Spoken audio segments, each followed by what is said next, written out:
Por algunas semanas hemos estado siguiendo un importante tema, como lo es el tema de la fe, para lo cual hemos estado analizando el capítulo 11 de Hebreos, ¿verdad? Que es el capítulo de la fe por excelencia, podríamos decir, que comienza con una definición de lo que es la fe. Y luego nos muestra cómo esta fe se fue encarnando en diferentes figuras, personajes del Antiguo Testamento, allí del pueblo de Israel especialmente. Y la definición que hace de la fe la encontramos en el primer versículo allí de la carta a los Hebreos, ¿verdad? Donde dice que es pues la fe la certeza de lo que se espera, la convicción de lo que no se ve.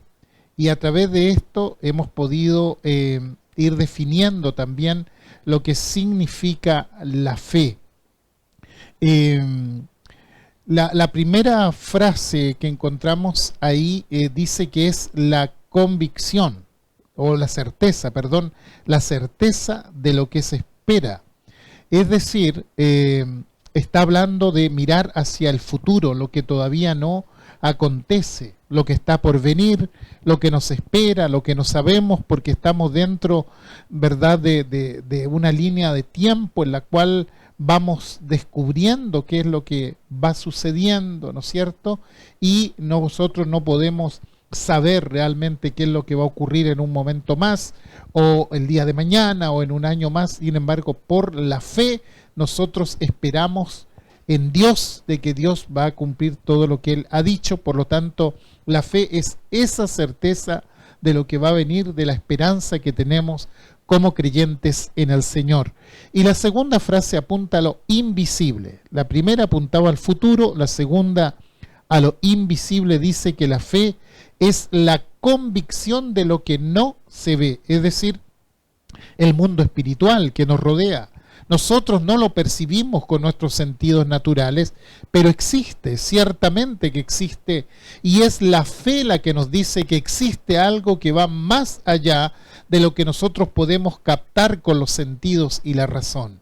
Y el resumen de todo esto lo tenemos en el versículo 3, cuando dice: por la fe entendemos haber sido constituido el universo por la palabra de Dios, de modo que lo que se ve fue hecho de lo que no se veía. Quiere decir que el mundo invisible, el mundo espiritual de Dios fue primero, y que Dios es el que genera el mundo visible que viene después, y el creyente por fe cree y entiende estas cosas.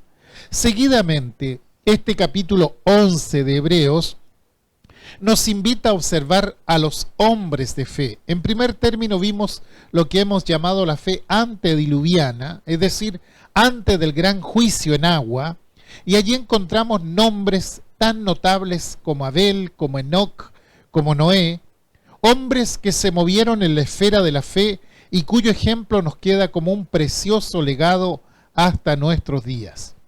Posteriormente tenemos lo que hemos llamado la fe patriarcal, y nos hemos detenido principalmente en Abraham, conocido tradicionalmente como el padre de la fe. Y el lunes pasado también hablamos del segundo de los patriarcas, Isaac, cuya fe también es mencionada en este interesante capítulo del Nuevo Testamento.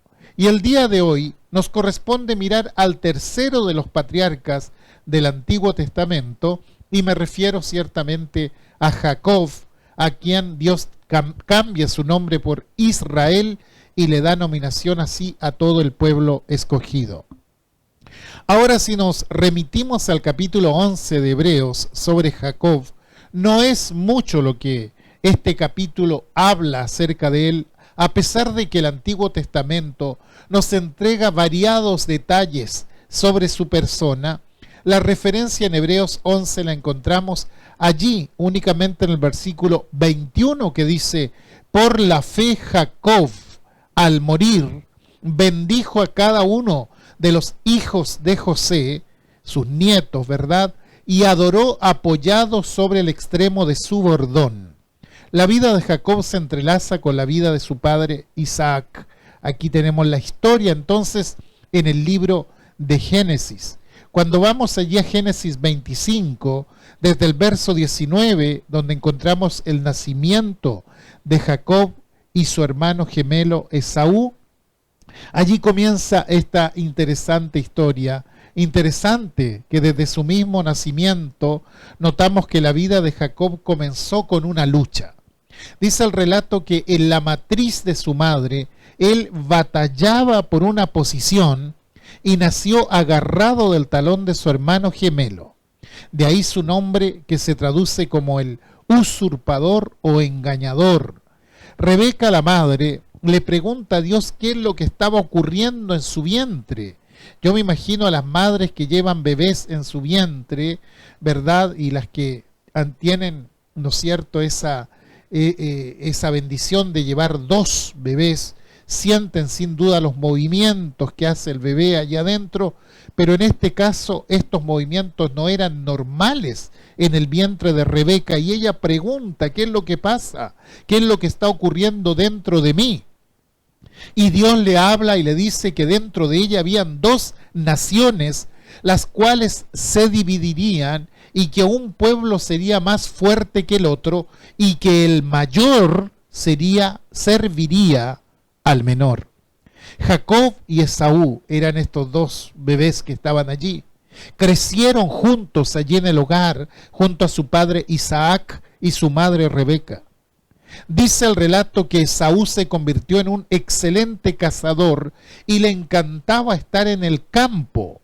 Era más bien inquieto en cuanto a su forma de ser, pero Jacob, dice Génesis 25, 27, que era varón quieto que habitaba en tiendas. Es decir, era un niño de casa, no le gustaba salir. Usted entiende, hay muchos de esos hoy, ¿no? Y por supuesto, siendo Esaú un ágil cazador, se volvió en el favorito de su padre. Dice el verso 28, y amó Isaac a Esaú porque comía de su casa, mas Rebeca, la madre, amaba a Jacob. Yo no sé qué piensa usted sobre el favoritismo entre los hijos. Ciertamente es algo bastante destructivo para las familias.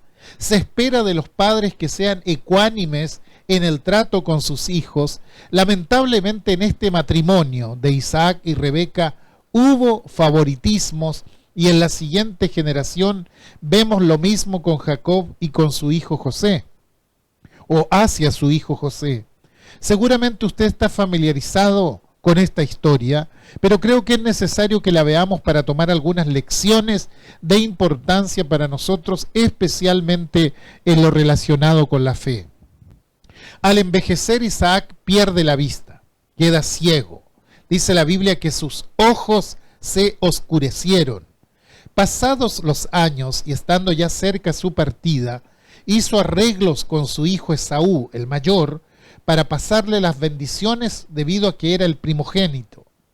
Sin embargo, Rebeca, la madre, estaba escuchando lo que Isaac decía a Esaú, y seguramente recordando las palabras de Dios de que el menor serviría al mayor, estableció una estrategia para engañar a Isaac a fin de que bendijera a Jacob y no a Esaú. Bueno, no voy a entrar en detalles, usted lo puede leer allí en Génesis, pero claramente este plan dio resultados, porque en efecto Isaac entregó la bendición a Jacob presumiendo que se trataba de su hijo Esaú. Cuando se enteró Esaú de lo sucedido, se enojó tanto que juró que daría muerte a su hermano. Génesis 27:41 dice, y aborreció Esaú a Jacob por la bendición con que su padre le había bendecido, y dijo en su corazón, llegarán los días de luto de mi padre y yo mataré a mi hermano Jacob. Cuán terrible es la ira del hombre, ¿verdad? Dice la Escritura que la ira del hombre no obra la justicia de Dios. Nadie justifica, por supuesto, el engaño de Jacob ni el de su madre, pero tampoco podemos justificar una amenaza de esa envergadura A raíz de esto, el hogar quedó prácticamente fraccionado. ¿Cómo salir de esto? Rebeca, al tomar conciencia del plan de Esaú, advierte a Jacob y con la anuencia de Isaac lo envían a Harán, a casa de su tío Labán, entre otras cosas para que pueda encontrar esposa dentro del mismo pueblo, de la misma familia. Ahora sabemos que las despedidas son tristes, ¿verdad? Especialmente cuando se trata de despedir a los hijos. No es fácil ver partir a los hijos. Alguien dijo que despedirse es morir un poco. Las cosas no se habían hecho bien, de buena manera en ese hogar, y el joven Jacob debió emprender el viaje hacia el norte. Nunca más volvería a ver su madre con vida.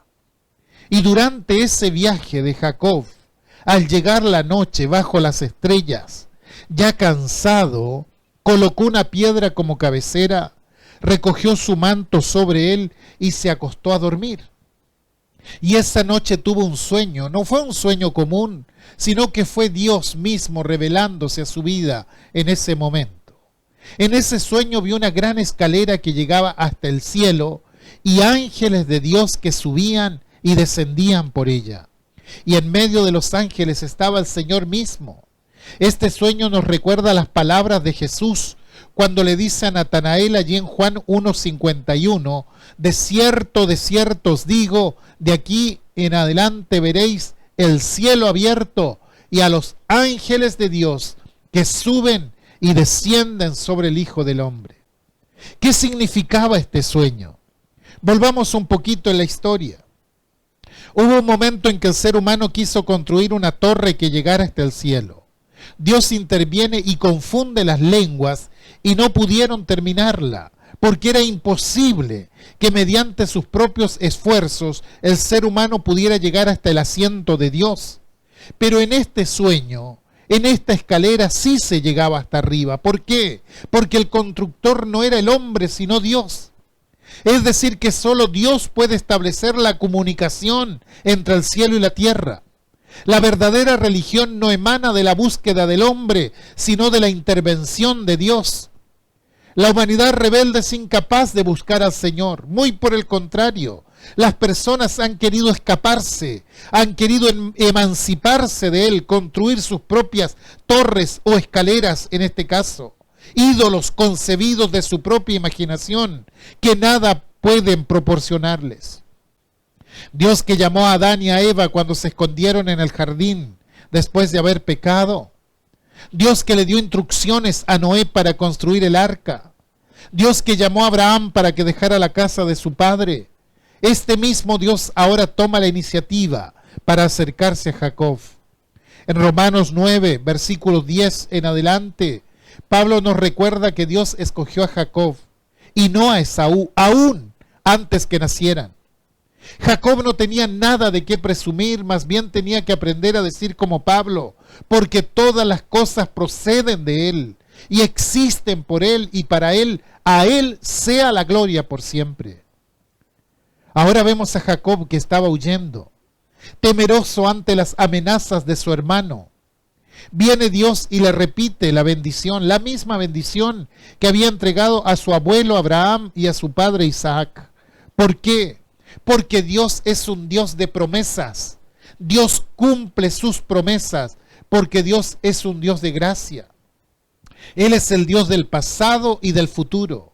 Y Jacob necesitaba conocerlo, no por herencia, no por tradición, sino por experiencia. Él estaría con Jacob, lo guardaría y lo regresaría a la tierra de la promesa. Le dice el Señor allí en Génesis 28:15, no te abandonaré hasta cumplir con todo lo que te he prometido. Dios no había descendido de su escalera en vano. Él vino para mostrarle a este hombre pequeño y lleno de faltas, pero que en su angustia se aferraba a la fe, que no estaba solo. Jacob podía tener garantía de que Dios jamás lo dejaría. Este es el corazón del compromiso de Dios para con sus hijos. Cuando Jacob despertó de su sueño, no se paró en la colina para valorar la tierra que se extendía en todas direcciones. Tampoco pensó primero en la novia que lo debía estar esperando en Harán. Al contrario, él susurró, diciendo: en realidad el Señor está en este lugar. ¡Qué asombroso es este lugar! Es nada menos que la casa de Dios, es la puerta del cielo. Lo maravilloso de la tierra prometida era que Dios habitaría ahí. Jacob por fin vio lo que Abraham también había aprendido, que hay una patria mejor, no terrenal, sino celestial, como dicen los versos 14 al 16, allí en Hebreos 11. Jacob estaba abrumado por la presencia del Señor, el Señor que bajó por la escalera al lugar donde él estaba acostado, y dice que llamó a aquel lugar Betel, que quiere decir casa de Dios. Jacob respondió a la promesa y a la presencia de Dios con fe. Tomó la piedra que le había servido de cabecera y la colocó como un memorial, no solo de la manifestación de Dios, sino también de su propio voto. Derramó aceite sobre la piedra para simbolizar su devoción. Reclamó las promesas de Dios una por una y dio su palabra de su propia dedicación al Dios de sus padres, esperando que el Señor lo prosperara y lo regresara a la tierra. Aquella ocasión Jacob prometió dar a Dios 1/10 de todo lo que Dios le diera. No debemos apresurarnos en culpar a Jacob por negociar con Dios, porque lo que él reclamó fue lo que Dios le había prometido. Lo que Jacob prometió fue la adoración agradecida que siempre se le debe dar al Señor que salva. Jacob no perdió el asombro y la devoción que su sueño le había inspirado. Esto nos recuerda también a la fe de Abraham. Cuando Dios se le aparece en la zarza ardiente, en el caso de Jacob no fue una zarza, fue una escalera. No obstante, al igual que su antepasado, Abraham, esto produjo un quiebre en su vida, un antes y un después. La escalera era una imagen en el sueño de Jacob, pero lo que ese sueño prometió siglos más tarde se haría realidad mediante la encarnación de Cristo, el Dios hecho hombre. Dios sí descendió del cielo en la persona de su Hijo para morar en la tierra. Cristo es la escalera que nos lleva al cielo eterno. Es el vínculo entre la tierra y el cielo. Él es el verdadero Betel, la casa de Dios, Emmanuel, Dios con nosotros. Aquel día Jacob ungió una piedra con aceite para conmemorar la presencia de Dios y llamó a la piedra casa de Dios. Pero Dios ungió a su Hijo con el Espíritu Santo. Allí en Betel Dios confirmó su pacto con Jacob, prometiendo nunca dejarlo, sino darle su bendición, y es Cristo Jesús quien nos ha traído esa bendición, y Él está presente con nosotros por medio de su Espíritu Santo. Así como el Señor le dijo a Jacob: nunca te dejaré, así el Señor Jesucristo le dice a sus discípulos: he aquí yo estoy con vosotros todos los días hasta el fin del mundo. Jacob podía describir toda su vida como un peregrinaje, y así como Jacob, los discípulos de Cristo somos peregrinos hacia la ciudad de Dios, y en medio de ese peregrinaje nunca estamos solos. Cada mañana, como hijo de Dios, podemos ungir al ungido de Dios, que es Cristo el Señor, con el aceite fresco de la devoción. Y decir como Jacob: esta es la puerta del cielo, aquí estoy en la entrada. ¿Por qué? Porque Dios está en este lugar. Después de esta tremenda experiencia, Jacob se estableció en Harán, en casa de su tío Labán. Se ofreció trabajar para Labán durante 7 años a cambio de Raquel, la hija menor de Labán, a quien amaba profundamente. Allí descubrió que su tío Labán podía ser tan engañador como él mismo había sido.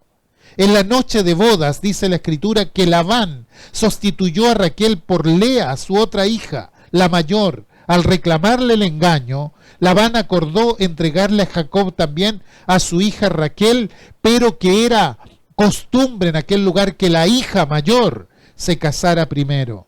Entonces se compromete Jacob a trabajar otros 7 años para Labán, a fin de poder también contraer nupcias con la hija menor que se llamaba Raquel. Allí estuvo de acuerdo, y fue así como ambas hermanas, Raquel y Lea, llegaron a ser esposas de Jacob. Ahora bien, quiero aclarar esto: Dios jamás ha estado de acuerdo con la poligamia, tener más de 2 esposos o esposas, pero era costumbre en aquellos lugares. Nadie vio el problema en ese momento, aunque esto tuvo consecuencias. El hogar se volvió una fuente continua de conflictos familiares. No entraré en detalles ya que el tiempo apremia y de seguro ustedes han leído o leerán la historia completa de Jacob en el Antiguo Testamento. Llega el día en que Jacob termina el trato con su suegro Labán, tomó a sus esposas, hijos y criados y decidió regresar al lugar donde había salido. Habían transcurrido prácticamente 2 décadas desde entonces. No había vuelto a ver ni a su padre, ni a su madre, ni a su hermano de quien salió huyendo un día. Los padres ya habían fallecido, no los volvería a ver, pero era necesario enfrentarse con Esaú, su hermano. Aún resonaba en su mente la amenaza de muerte que le había hecho Esaú. Entonces dice el relato bíblico que Jacob envió mensajeros delante de él que se encontraran con Esaú y le dijeran que él venía un poco más atrás porque temía que Esaú cumpliera su amenaza. Volvieron los mensajeros y le dijeron que Esaú venía a reunirse con él acompañado de 400 hombres.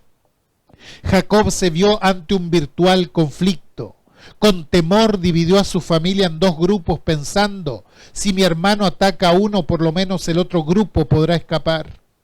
Y entonces oró a Dios para que lo salvara, recordándole a Dios que él lo había enviado de regreso a la tierra de sus padres y que su descendencia sería innumerable.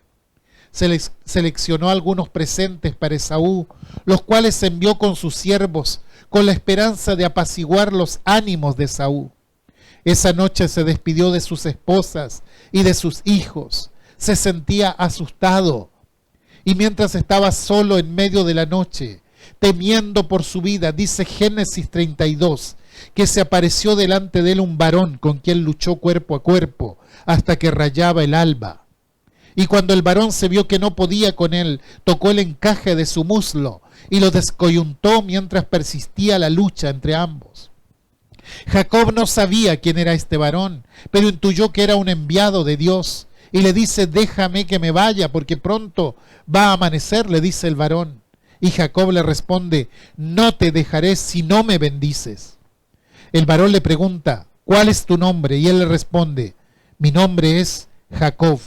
A lo que el varón le dice, ya no te llamarás Jacob, tu nombre será Israel, porque has luchado con Dios y con los hombres y has vencido. Jacob también quiso saber el nombre de aquel varón, pero él no se lo reveló, no obstante lo bendijo. Jacob comprendió que aquel varón venía de Dios mismo, y de un modo muy similar a lo ocurrido en Betel 20 años antes. Él toma una piedra en memorial y llama a ese lugar Peniel, que quiere decir rostro de Dios, porque dijo, vi a Dios cara a cara y mi alma fue librada. Qué importante, estimados oyentes, es revelar nuestra verdadera identidad a Dios si queremos que Él nos bendiga. A Dios ciertamente no lo podemos engañar. Él sabe perfectamente qué es lo que se anida en nuestros corazones. Ya vimos que el nombre Jacob no era un bonito nombre. Los hebreos solían ponerle nombre a sus hijos de acuerdo al carácter que demostraban los primeros meses de vida o alguna cualidad en especial. Y puesto que Jacob luchaba con su hermano, aún estando en el vientre de su madre, y nace tomado del talón de su hermano, por eso le pusieron Jacob, que quiere decir usurpador. En palabras más actuales, sinvergüenza. Ese era su nombre, esa era su marca, y Dios necesitaba trabajar con esa área de su carácter. Como cristianos creyentes en Cristo, debe llegar el momento en que nos debemos descubrir delante de Dios tal cual somos, sin engaños, sin dobleces, sin dobles discursos. Y esta también es una característica de la verdadera fe. Jacob jamás hubiese podido cambiar su nombre si no hubiese revelado el verdadero, pero anhelaba la bendición de Dios más que nada en esta vida, y para que ello ocurriese era necesario declarar su verdadera identidad, y su nombre fue cambiado. Ya no más Jacob, desde ese momento sería Israel, que quiere decir el que luchó con Dios y luchó con los hombres y venció. Y esto nos habla de carácter, nos habla de tenacidad, nos habla de alguien que no se rinde a la primera. Aún Dios nos permite luchar con Él si nuestra lucha es en buena lid. Y eventualmente nos deja ganar si nuestra lucha es impulsada por una fe verdadera. Después de esto levantó la mirada Jacob. ¿Y quién creen ustedes que venía a la distancia? Acertaron. Su hermano Esaú. 20 años habían pasado de la última vez. Todos estaban muy asustados. Jacob se adelantó y se postró en tierra 7 veces, demostrando su arrepentimiento y su necesidad de reconciliación. Estaba vivo en su mente el conflicto de 20 años atrás. Ahora, ¿cómo reaccionaría Esaú? Dice el verso 4, estoy en el capítulo 33 de Génesis, que Esaú corrió a su encuentro y le abrazó y se echó sobre su cuello y le besó y lloraron. Bendita reconciliación. Cuánta carga nos sacamos de encima cuando estamos prestos a perdonar a nuestros hermanos. Vivimos inmersos en el conflicto, en el rencor, en la calumnia. Qué bien nos hace despojarnos de todo eso y abrazar a aquel que nos hizo daño y decirle te perdono. La verdadera fe actúa en el perdón. Jesús enseñó allí en Mateo 6, Sermón del Monte, porque si perdonáis a los hombres sus ofensas, os perdonará también a vosotros vuestro Padre Celestial. Mas si no perdonáis a los hombres sus ofensas, tampoco vuestro Padre os perdonará vuestras ofensas. Si de verdad queremos el perdón del Padre, entonces perdonemos. No hay cláusula alguna que legitime la falta de perdón en la vida de un cristiano. Las similitudes en la vida de Abraham, Isaac y Jacob son sorprendentes. En sus historias vemos la importancia de la familia y la influencia del ejemplo. Temas como el engaño, favoritismo, conflictos familiares, o por otro lado bendiciones inesperadas, reconciliación y fe fluyen a través de los relatos, y en la mayoría de los casos vemos que Dios es fiel a sus promesas. Él escoge llevar a cabo los propósitos de su reino a través de gente pecadora que están dispuestos a creer en Él y a arrepentirse. A los pecadores Él los puede hacer personas nuevas. A Abraham le dio el nombre Abraham.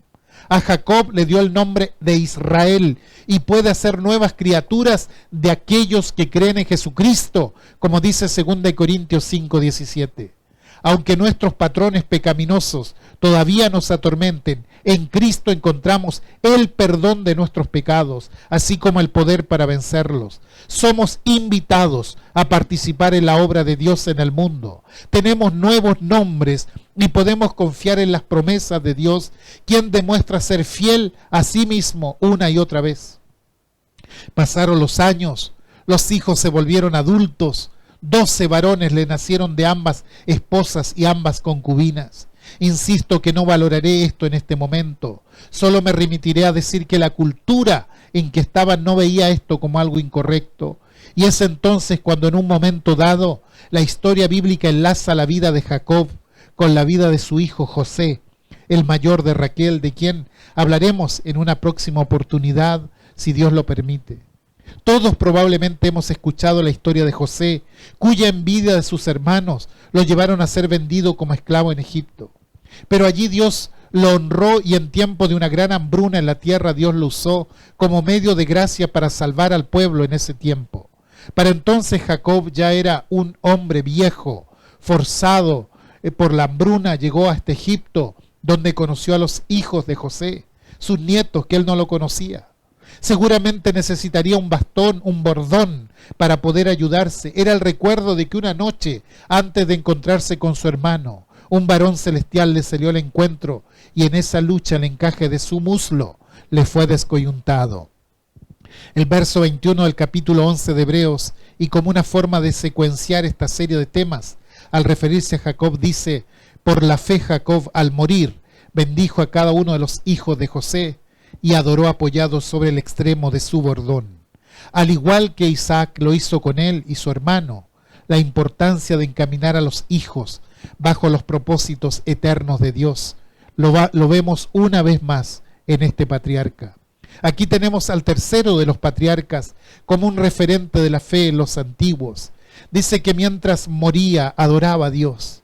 El hecho de que un hombre moribundo adore a Dios no es algo insignificante. Jacob adoró a Dios apoyado sobre el extremo de su bordón. Algunos comentaristas ven en esta expresión un hecho de que se ajusta a la realidad de personas ancianas a punto de fallecer. Se sienten débiles físicamente, guardan cama, su movilidad es casi nula. Sin embargo, en el caso de Jacob, su confianza estaba totalmente en Dios, y allí donde estaba, porque no podía moverse demasiado, allí estaba su altar de adoración. Ya no habían en él fuerzas naturales, y allí apoyado en su bastón le recordaba que durante toda su vida había sido un peregrino, que su vida había sido un constante caminar hacia la casa del Padre Celestial. Ya no podía caminar, pero aún apoyado sobre su bastón adoraba al pastor de pastores, quien lo había apacentado durante toda su vida. Jacob adoró a Dios apoyado en su experiencia personal. Cuando ya estaba para morir, adoró al Dios que había experimentado plenamente durante su peregrinaje hacia la santa ciudad. Este fue el final santo de este patriarca. En lo que a mí concierne, espero llegar al final de mis días, adorando a Dios, no a un Dios lejano, no a un Dios desconocido, sino a aquel Dios que tuve la dicha de conocer mientras transitaba en esta vida. Jacob no adoró ritualmente ni doctrinalmente, lo hizo experimentalmente. El Dios que adoraba estaba íntimamente relacionado con su bordón, el cual testificaba que él era peregrino en la tierra y que siempre había sido guiado por Dios. Según Hebreos 11:13, Jacob fue contado entre los que murieron en fe, esperando algún día entrar en lo que Dios había prometido. Adorar en el extremo de su bordón exigía que pusiera las manos sobre el cayado. Pidió a José, su hijo, que por tanto tiempo consideró muerto, que pusiera su mano debajo de su muslo, lo cual indicaba que ponía toda su confianza en la gracia de Dios. Y allí en ese estado de agonía, junto con adorar a Dios, entiende que los que vienen después de él deben seguir el relevo de la fe sobre este mundo. ¿Y quiénes son estos?, le pregunta José. José le dice: son mis hijos, que Dios me ha dado en esta tierra. Y él le dijo: acércalos ahora y los bendeciré. Y los ojos de Israel estaban tan agravados por la vejez que no podía ver. Les hizo pues acercarse a él, y les besó y les abrazó. Qué cuadro más lleno de bondad, de amor, de compromiso con la fe. No sabemos qué edad tenían Efraín y Manasés en ese entonces, pero estoy seguro de que ese acto jamás lo borraron de su memoria.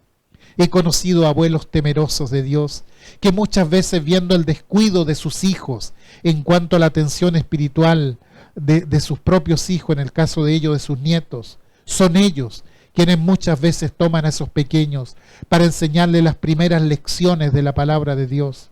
Son los primeros en juntarles sus manitos para que aprendan la importancia de la oración. Qué importante es el ejemplo de Jacob, o de Israel, podríamos decir. La vida de este mundo pasa tan rápidamente y nuestros días declinan, pero mirando hacia adelante podemos ver la ciudad de Dios que nos espera, y mirando hacia atrás podemos ver a quienes, tras nuestro común desafío, tienen el continuar la carrera de la fe. Que Dios nos bendiga por su palabra en esta hora.